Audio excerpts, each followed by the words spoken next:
बहुत पुराने जमाने की बात है। किसी बस्ती में एक गरीब चरवाहा रहता था जिसका नाम यूसुफ था। यूसुफ के माँ बाप बूढ़े हो चुके थे।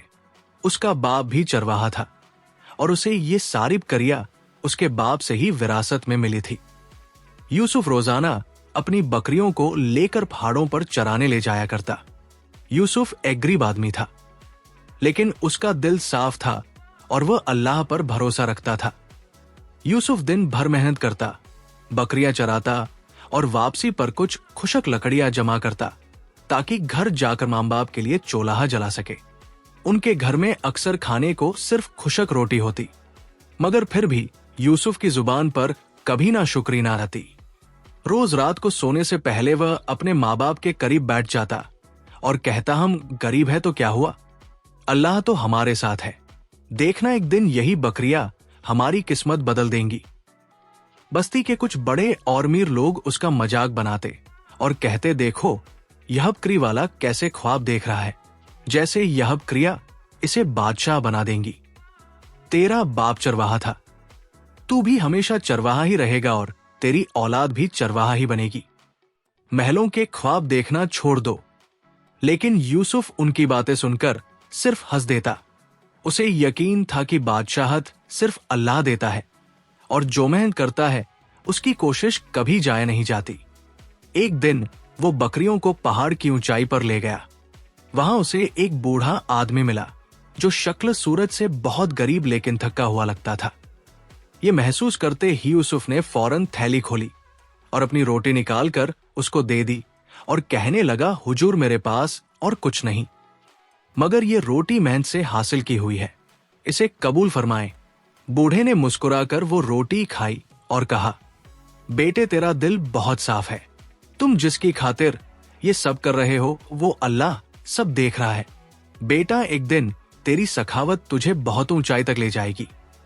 ये कहकर बूढ़ा वहां से चला गया और यूसुफ दिन ढलने के साथ वापस घर आ गया। अगले दिन यूसुफ हमेशा की तरह बकरियां लेकर पहाड़ की तरफ निकल पड़ा, लेकिन उसके दिल में उस बूढ़े की बातें गूंज रही थी, तेरी सखावत तुझे बहुत ऊपर ले जाएगी। रास्ते में जाते वक्त उसे शोर सुनाई दिया।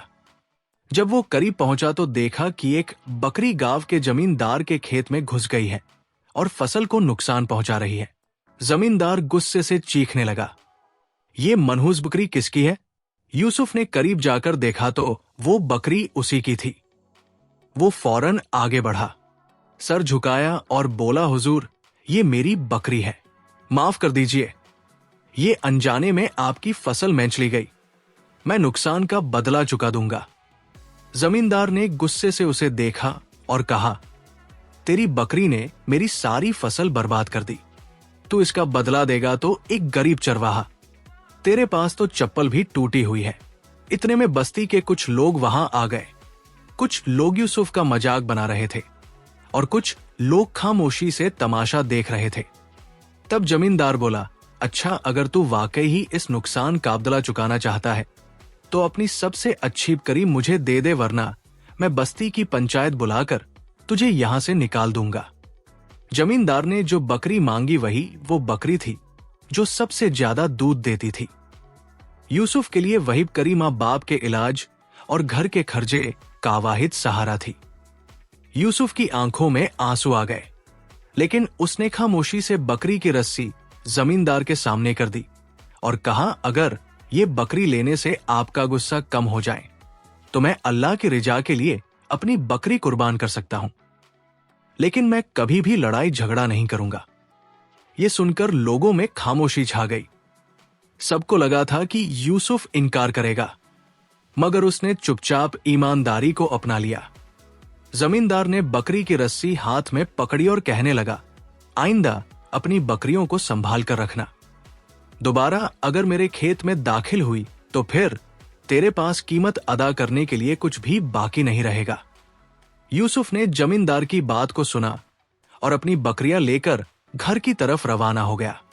यूसुफ जब घर गया तो उसके पास उसकी सबसे खूबसूरत बकरी नहीं थी, जिसे ना देखकर उसके माँ बाप परेशान हो गए और उससे उस बकरी के बारे में पूछने लगे, जिस पर यूसुफ ने उन्हें अपने साथ बहता सारा माजरा सुना दिया, जिसे सुनकर यूसुफ की मां रोने लगी और कहने लगी, वो जमींदार बहुत जालिम निकला। आखिर उन बकरियों ने उसका कितना नुकसान कर लिया होगा। इतनी सी बात के बदले उसने कितनी महंगी बकरी तुमसे छीन ली। अल्लाह उससे उसका हिसाब जरूर लेगा। यूसुफ का बाप कहने लगा, लेकिन हमारा क्या होगा? हमारे घर का दारो मदार तो उसी बकरी से चल रहा था। अब हम क्या करेंगे? इस पर यूसुफ कहने लगा, कोई बात नहीं बाबा, हम अल्लाह पर भरोसा कर लेंगे। ये सब आप ही ने मुझे सिखाया है। अल्लाह हमारी मदद जरूर करेगा। अब यूसुफ की जिम्मेदारी दुगनी हो गई। वो सुबह के वक्त अपनी बाकी बकरियां चराता और दोपहर के वक्त घर आकर किसी काम की तलाश में बाजार की तरफ निकल जाता। उस वक्त कभी उसे काम मिल जाता तो कभी ना मिलता, लेकिन किसी भी तरीके से वो अपने मां बाप के लिए खाने का बंदोबस्त जरूर कर लिया करता था। खुद चाहे उसे कई दिन फाकों में गुजारना पड़ते, लेकिन वो कभी अपने मां बाप पर यह बात जाहिर ना होने देता। वो ही कहता कि वो बाहर से खाना खाकर आया है। यूसुफ की जिंदगी बहुत मुश्किलात का शिकार हो चुकी थी। दिन को वो बकरियां चराता, दोपहर से रात तक मेहनत मजदूरी करता। कभी उसे खाना मयस्सर होता तो कभी ना मिलता। इसके बावजूद उसका भरोसा अल्लाह पर कायम था। रात के पिछले पहर अल्लाह के हुजूर सजदे में गिरता और अल्लाह से इल्तिजा करता, या अल्लाह तू ही रिस्क देने वाला है और तू ही मुश्किलात को दूर करने वाला है। मेरी जिंदगी में आसानियां पैदा फरमा और मेरे बोझ को कम कर दे। लेकिन अल्लाह को शायद उसका ये बंदा बहुत पसंद था और वो उसे मजीद आजमाना चाहता था। अगले दिन यूसुफ सुबह सवेरे उठा और अपनी बकरियां पहाड़ों की बजाय जंगल की तरफ ले गया। उसने सोचा कि जंगल करीब है और वो वहां बकरियों को चरा कर जल्दी से घर वापस आ जाएगा और फिर जल्दी ही बाजार में काम ढूंढने चला जाएगा। लेकिन वह नहीं जानता था कि उसका ये फैसला उल्टा पड़ने वाला है। जंगल में पहुंचकर उसने बकरियों को चरने के लिए छोड़ दिया और खुद एक दरख्त पर चढ़कर फल तोड़ने लगा। इतने में वहां पर एक खूनख्वार शेर आ गया और देखते ही देखते उसकी बकरियों को अपनी खुराक बना गया। लेकिन वो दरख्त पर चढ़ा अपनी बकरियों को शेर का शिकार होते देखकर रोने लगा, लेकिन वो उन्हें बचा भी नहीं सकता था क्योंकि शेर उसे भी नुकसान पहुंचा सकता था। कुछ देर के बाद जब शेर वहां से चला गया तो वो नीचे उतर आया। यही बकरियां उसका आखिरी सहारा थी और अब ये सहारा भी उससे छीन चुका था। यही सोचते हुए वो जमीन पर बैठा रोने लगा, या अल्लाह हमारे हालात तो पहले ही बहुत तंग थे, अब मजीद मुश्किलात पैदा हो जाएंगी। मेरे मां बाप बूढ़े हैं, अब मैं अपने घर का गुजर बसर कैसे चलाऊंगा, क्योंकि मां बाप तो इस हैंग का बिल भी नहीं कि वो कुछ कर सके। आज फिर वो मायूसी के साथ अपने घर की तरफ रवाना हुआ। जब वो खाली हाथ घर दाखिल हुआ तो उसके मां बाप परेशान हो गए और बकरियों के बारे में दरियाफत करने लगे। यूसुफ रोते हुए जमीन पर बैठ गया और अपने मां बाप को बताने लगा कि कैसे उसकी आंखों के सामने एक खूनख्वार शेर उसकी बकरियों को हड़प कर गया। ये सुनकर उसके मां बाप भी परेशान हो गए और कहने लगे, अब हमारा क्या बनेगा? हमारे पास तो कुछ भी नहीं रहा, यही बकरियां हमारा आखिरी सहारा थी। मेहनत मजदूरी का क्या है, वो तो कभी मिल जाए और कभी ना मिले। अब मैं इस उम्र में फाकों में दिन गुजारना पड़ेंगे। ये बात सुनकर यूसुफ कहने लगा, नहीं बाबा, चाहे कुछ भी हो जाए हमें अल्लाह पर भरोसा रखना चाहिए। मुझे कुछ भी करना पड़े, मैं आपको भूखा नहीं मरने दूंगा। यूसुफ ने अपने आंसू साफ किए और फौरन उठकर बाजार की तरफ चला गया और बाजार में जाकर काम की तलाश करने लगा। वो घर से ये ठान कर आया था कि वो किसी भी काम में बेइज्जती महसूस नहीं करेगा। उसे चाहे कुछ भी करना पड़े तो जरूर करेगा, क्योंकि अब बात जिंदगी और मौत की थी। थोड़ी देर के बाद उसने एक ताजिर को बाजार में खड़े देखा। वो ताजिर शायद किसी की तलाश में था। यूसुफ उसके पास गया और कहने लगा, हुजूर, अगर आपको किसी मजदूर की तलाश है तो मुझे बताएं। आपको जो भी काम है मैं वो काम करने के लिए तैयार हूं। जिस पर वो ताजिर कहने लगा, नहीं, मुझे किसी मजदूर की तलाश नहीं है, मेरा माल कल बगदाद से आएगा। अभी मुझे किसी ऐसे नौकर की तलाश है जो मेरे गोदाम की सफाई कर सके, ताकि माल आने से पहले पहले गोदाम मुकम्मलन तौर पर साफ सुथरा हो जाए। जिस पर यूसुफ कहने लगा, हुजूर मैं आपका गोदाम साफ कर देता हूं। जिस पर ताजिर उससे कहने लगा, तुम शक्लो सूरत से कोई इतने मामूली नौकर तो नहीं लगते, तो फिर तुम ये काम क्यों करना चाहते हो? जिस पर यूसुफ ने जवाब दिया, हुजूर मैं मजबूर हूं और इस वक्त में इससे भी कमतर काम करने के लिए तैयार हूं, क्योंकि मैं अपने माँ बाप को भूखा नहीं मार सकता। ये जवाब सुनकर ताजिर को समझ आ गई कि यूसुफ बहुत मजबूर है, इसलिए उसने उससे दोबारा कोई और सवाल नहीं किया और उसे गोदाम के अंदर ले गया। कुछ ही देर में यूसुफ ने सारे गोदाम को साफ कर दिया। गोदाम को साफ सुथरी हालत में देखकर ताजिर बहुत खुश हुआ और कहने लगा, मैं हर महीने गोदाम की सफाई करवाता रहता हूं, लेकिन आज तक किसी ने इतनी सफाई और ईमानदारी से काम नहीं किया। मैं गोदाम की सफाई के हमेशा से 1 दीनार देता आया हूं, लेकिन ये लो तुम्हें 2 दीनार देता हूं। ये 1 दीनार तुम्हारी ईमानदारी का बदला है। यूसुफ 2 दीनार लेकर खुश हो गया और उस ताजिर से कहने लगा, आप भी बता रहे थे कि आप हूं का माल कल आएगा और यकीनन आपको किसी मजदूर की भी तलाश होगी जो आपका माल गोदाम के अंदर ले जा सके। क्या आप मुझे ये जिम्मेदारी सौंप सकते हैं? जिस पर ताजिर कहने लगा, हाँ, क्यों नहीं, मुझे यकीन है कि तुम वो काम भी बड़े अच्छे तरीके से अंजाम दोगे। कल तुम उसी वक्त मुझे इस गोदाम के पास मिलना।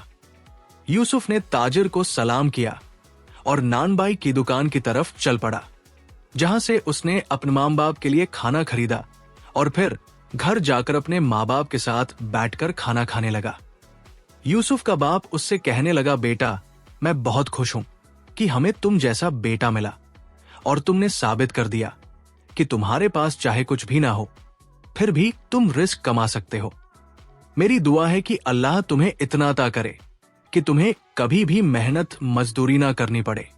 अगले दिन यूसुफ उसी वक्त बाजार की तरफ गया तो उसने देखा कि उस ताजिर का काफिला गोदाम के पास आकर अभी रुका ही था। यूसुफ ने करीब जाकर ताजिर को सलाम किया। ताजिर उसे देखकर खुश हो गया और कहने लगा, तुम बिल्कुल सही वक्त पर आए हो। माल पहुंच चुका है, तुम इसे जल्दी से गोदाम में रख दो। यूसुफ फौरन से कमर कसकर सामान उठाकर गोदाम में रखने लगा। कुछ ही देर में यूसुफ ने ताजिर का सारा माल गोदाम में तरतीब से रख दिया। ये देखकर ताजिर बहुत खुश हुआ और यूसुफ से कहने लगा, तुम बहुत काम के आदमी हो। हाथ से पहले जितने भी मजदूरों ने मेरा माल गोदाम में रखा, उन्होंने मेरा माल कभी भी इतनी सफाई और तरतीब से गोदाम में नहीं रखा। और हाँ, वो मजदूर तो कुछ ना कुछ नुकसान भी कर दिया करते थे, लेकिन तुमने सारा माल बाहिफाजत गोदाम में रख दिया। इसलिए मैं चाहता हूं कि तुम मेरे पास ही काम करो। तुम गलत जग मेहनत कर रहे हो, तुम्हारी जगह कहीं और है। आज ताजिर ने उसे 5 दीनार दिए, जिसे देखकर यूसुफ खुश हो गया और फिर वो ताजिर उसे कहने लगा, कल है तुम बजाय कोई और काम ढूंढने के मेरी दुकान संभालोगे। यूसुफ ने ताजिर का बहुत शुक्रिया अदा किया और मामूल के मुताबिक खाना लेकर घर पहुंच गया। आज वो बहुत खुश लग रहा था, जिसे देखकर उसके माँ बाप भी खुश हो गए।